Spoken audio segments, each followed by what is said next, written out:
అదే కూటమిలో కీలక భాగస్వామి తెలుగుదేశం ఏమంటుందో చూద్దాం. శ్రీధర్ శర్మ గారు, సో ఇప్పుడే కృష్ణారెడ్డి గారు చెప్పారు, అంటే మీ మధ్య ఐకమత్యాన్ని, అన్ని పార్టీల మధ్య ఉన్న ఐకమత్యాన్ని ఆయన అట్లా మేనిఫెస్ట్ చేశారు, ఆవిష్కరించారు. ఏది కరకట్ట మీద ఉన్న ఆక్రమణ విషయంలో అందరూ భుజం భుజం కలిసి ముందుకు నడిచిన తీరు ముచ్చటేస్తుంది. వేరే రాష్ట్రం వాళ్ళు చూస్తే మఠాలు లేవు, పీఠాలు లేవు, మిషనరీలు లేవు, లేకపోతే నాస్తిక సమాజానికి సంబంధించిన ఆస్తులు కాదు, ఏమైతేనే అన్నీ కూడా భద్రంగా ఉన్నాయి ఒక్క ప్రజావేదిక తప్పించి. ఈసారి నిజంగానే నిర్ణయం తీసుకుంటారా, లేకపోతే ఏదైనా ఇది ఒక పేపర్ మీద ఆగ్రహం ప్రదర్శిస్తుంటూ భావించాలా?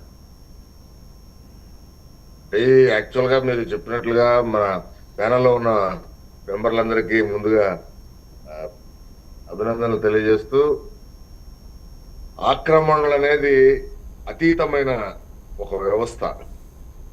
సరే, అది ఏ రాజకీయ పార్టీలు అధికారంలో ఉన్నా, ఏ రాజకీయ పార్టీలు లేకపోయినా మీరు అన్నట్లుగా అందరు కలిసి కుబ్బక్క అవుతారనేది అది ప్రజల మధ్య జరిగే చర్చ. అయితే నిన్న నారాయణ గారు మొన్న నెల్లూరులో మాట్లాడారు, నిన్న వైజాగ్ లో మాట్లాడారు. ఈ రోజు మీటింగ్ కూడా ఉంది దాని మీద. ఈ రోజు మీటింగ్, చాలా కీలకమైన మీటింగ్ ఉంది వైజాగ్ లో. Okay okay. అయితే డంపింగ్ యార్డ్ సంబంధించి చూడటం కోసం దాంట్లో ఆ వ్యర్థాలను ఎలా తయారు చేసే వాటిని ఉపయోగించే పిల్లెట్స్ వాటి దాని మీద ఆయన అక్కడ పరిశీలన కోసం వెళ్ళటం జరిగింది. ఆ క్రమంలో ఈ వ్యాఖ్యలు చేయటం జరిగింది. అయితే ఆక్రమణలు అనేది యాక్చువల్ గా అది తప్పే కదా చట్ట ప్రకారం. సరే, మనకి అత్యధిక రెవెన్యూ వచ్చేది విశాఖ నగరం. మరి విశాఖ నగరంలో చూస్తే మరి చాలా ఆక్రమణలకు గురైనట్లుగా, పార్కులకు గురైనట్లుగా గంటా శ్రీనివాసరావు గారు కూడా మరి ఒక ట్వీట్ చేయటం జరిగింది, ఎక్స్ లో పోస్ట్ చేయటం జరిగింది. యాక్చువల్ గా అది పార్కులు ఆక్రమించటం, దేవాలయ ఆస్తులు, దేవాలయాలకు సంబంధించిన ఖాళీ స్థలాలు ఆక్రమించటం, అది ఒక మున్సిపాలిటీలోనే లేకపోతే అర్బన్స్ లోనే కాదండి, గ్రామ వ్యవస్థలో నుంచి అట్లా జరుగుతూ వస్తూ ఉంది. అయితే విశాఖ నగరంలోనే చూసుకుంటే మనం హార్బర్ కి దగ్గరలో ఉన్న ప్రాంతాలు, గ్రామాల్లో సముద్రపు నీరు గ్రామంలోకి రాకుండా ఉండటం కోసం మట్టి కుప్పలు, ఇసుక కలిపి గుట్టలుగా వేస్తే గట్టిపడి అది వాటర్ ఫ్లో గ్రామాల్లోకి రాకుండా ఉంటుంది.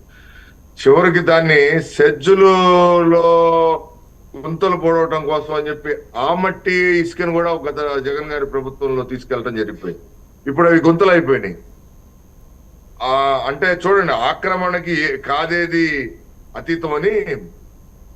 అంటే అక్కడ స్థలాలనే కాదు, స్థలంలో ఉన్న వస్తువులను కూడా తీసుకెళ్లే పరిస్థితి ఉంది.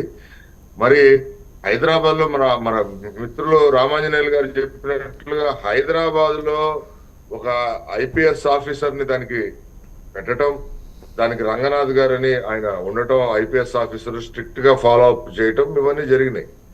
దానిలో భాగంగానే మరి ఈ రోజున తమరు చెప్పినట్లుగా కీలక సమావేశంలో నిర్ణయాలు ఉండొచ్చు అనేది మేము భావిస్తున్నాం. ఎందుకంటే చాలా ప్రదేశాలు, మున్సిపాలిటీల్లో గత ప్రభుత్వంలో చాలా ఆక్రమణలకు గురైనాయి. చాలా ఆక్రమణలు, 1, 2 కాదు. రైట్, ఇది రైట్, మనోడు వెళ్ళే కానీ ఇది ఇది ఈ ముక్క వరకు నాది, ఈ ముక్క వరకు నాది, రైట్. అట్లా దీన్ని మున్సిపల్ అధికారులు, మున్సిపల్ టౌన్ ప్లానింగ్ ఆఫీసర్లు కూడా వెళ్ళి అక్కడ చూసి ఎవరిది అంటే ఇది బలానా పొలిటీషియన్ది, బలానా పార్టీ వాడిది, బలానా అధికార పార్టీ, బలానా ప్రతిపక్ష పార్టీ వాడిది అనగానే వాళ్ళు కూడా మనకెందుకులే అని భయపడే పరిస్థితి. అంటే ఫస్ట్ ఈ ఆక్రమణలు చేసేటప్పుడే గనక అధికారులు గనక. శ్రీధర్ శర్మ గారు, how serious your government is అది అడుగుతున్నది. మీది ఉమ్మడి ప్రభుత్వం, కూటమి ప్రభుత్వం ఎంత సీరియస్ గా ఉంది ఈ విషయంలో అనేది చెప్పారు. కానీ నిన్న మంత్రి గారే డైరెక్ట్ గా బుల్డోజర్లు వచ్చేస్తాయని, స్వచ్ఛందంగా ఎవరైతే ఆక్రమించారో వాళ్ళు అప్పగిచ్చేస్తే ఓకే, అప్పగించకపోతే బుల్డోజర్స్ వచ్చేస్తాయని చెప్పి ఆయన స్వచ్ఛందంగా ఆక్రమించినట్టుగా స్వచ్ఛందంగా వదులుకోవడానికి సిద్ధంగా ఉండరు కదా. ఆక్రమణ అప్పుడు స్వచ్ఛందమే, వాలంటరీగానే వాళ్ళు ఎవరిని సంప్రదించకుండా ఆక్రమించుకున్నారు. మీరు అన్నది కరెక్టే.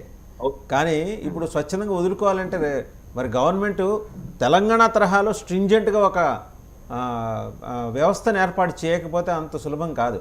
ముఖ్యమంత్రి గారి కార్యాలయం నుంచి ఆదేశాలు వెళ్తే అయిపోదు. హైడ్రా లాంటి ఒక చట్టబద్ధతతో కూడుకున్న ఒక వ్యవస్థని ఏర్పాటు చేయాలి. అందుకు మీరు మీ కూటమి భాగస్వామ్య పక్షాలతో సంప్రదింపులు జరిపారా, లేకపోతే నిన్న మంత్రి గారు చేసింది ఏకపక్ష ప్రకటన?